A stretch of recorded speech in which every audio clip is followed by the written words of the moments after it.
तो जिस वक्त दोस्तों आप ये वीडियो देख रहे होंगे, हो सकता है उस वक्त भी हिंदुस्तान में किसी ना किसी बेटी के साथ रेप हो रहा हो। जी हाँ, हर 20 मिनट में हिंदुस्तान में एक रेप होता है और पूरे 24 घंटे में कुल रेप होते हैं 80। अगर ज़िंदगी में आपको ऐसा लगे कि मुझे कोई एक फिल्म देखनी चाहिए तो इस फिल्म को देखिएगा, क्योंकि ये फिल्म देखना बहुत ज़रूरी है।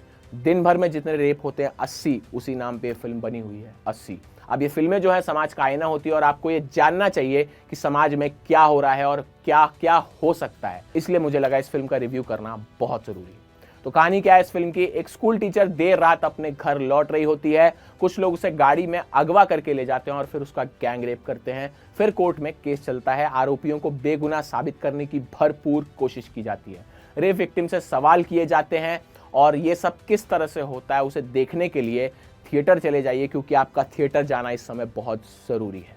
तो कहानी के बारे में मैंने ज़्यादा इसलिए नहीं बताया क्योंकि ये ऐसी कहानी है जिसे थिएटर में जाके देखना ज़रूरी है, कैसे क्या क्या होता है इसीलिए। तो सीधे अब एक्टिंग की बात कर लेते हैं। एक्टिंग की बात करें, तापसी पन्नू यहाँ पर वकील के किरदार में है, डिफेंस की वकील बनी है और तापसी ने दिखा दिया है कि क्यों तापसी तापसी है। वो वुमेन ड्रिवन सिनेमा का बहुत बड़ा चेहरा बन गई हैं, एक खास तरह का एटीट्यूड रखती हैं, अपनी सारी बात मजबूती से कहती हैं और ऐसे किरदार को मजबूती देने के लिए उनके जैसी एक्ट्रेस की ही ज़रूरत थी और यहाँ तापसी ने कमाल का काम किया है।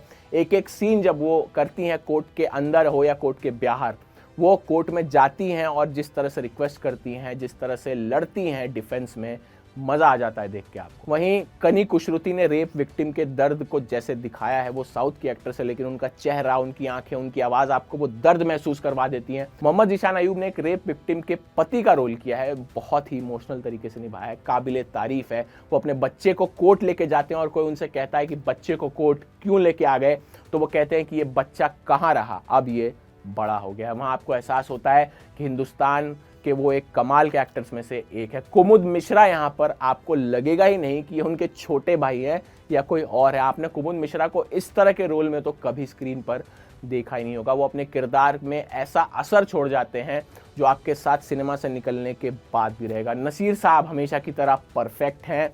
आरोपियों के वकील के किरदार में सत्यजीत शर्मा ने कमाल कर दिया है, उनकी एक्टिंग एक अलग लेवल की लगती है। तापसी के किरदार को और मजबूती भी देती है क्योंकि उनके सामने एक अच्छा वकील, एक अच्छा एक्टर होना चाहिए था। वहीं अद्विक जायसवाल ने कनी और जीशान के बेटे का किरदार निभाया जो काफ़ी गहरा असर छोड़ जाता है।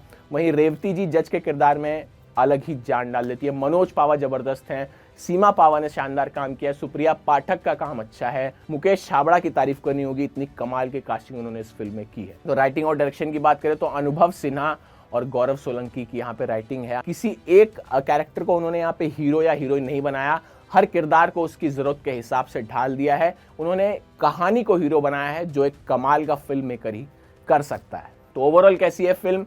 ये फिल्म आपको परेशान कर देगी, अंदर तक हिला देगी, आपकी रूह कांप जाएगी। उस रेप विक्टिम के साथ जो जो होता है वो आप देख नहीं पाएंगे। सिनेमा हॉल में जब मैं ये फिल्म देख रहा था, कई बार मैंने भी अपनी आंखें डर के मारे बंद कर ली होगी, मैं महसूस कर पा रहा था। फिल्म देखते हुए आप अपनी सीट से बिल्कुल नहीं हट पाएंगे, आपको अपने परिवार की फिक्र होने लगेगी। जिस तरह से इस कहानी को दिखाया गया है वो बहुत घिनौना है, दर्दनाक है। फिल्म किसी पे सवाल नहीं उठाती, ना सरकार पे, ना पुलिस पे, ना प्रशासन पे। ये फिल्म आपको एक अलग चेहरा दिखाती है उस समाज का जो बेहद शर्मनाक है। जब क्लास टीचर के रेप के बाद 9वीं क्लास के बच्चे व्हाट्सएप ग्रुप में टीचर को ताने देते हैं, उनमें से एक बच्चा कहता है कि उस दिन उसे भी वहां बुलाया जाना चाहिए था, तो आपको थिएटर की सीट पे बैठे हुए शर्म आ जाती है। जब उस स्कूल की प्रिंसिपल कहती है कि हमारे स्कूल का रिजल्ट बेस्ट आ रहा है, पर जब पूरा स्कूल फेल हो गया है तो आप खुद के अंदर भी एक फेलियर महसूस करेंगे। जिस तरह से रॉ कैमरा एंगल दिखाए गए हैं वो इस फिल्म के असर को गहरा कर देते हैं। तो हम अक्सर कहते रहते हैं कि रेप करने वालों को मार देना चाहिए, ये फिल्म उस पहलू पे भी बात करती है। यही नहीं, ये फिल्म हर पहलू को बड़े कायदे से दिखाती है और इसीलिए मेरी तरफ से इस फिल्म को 5 में से 4.5 स्टार्स। बिल्कुल जाइए, देख के आइए।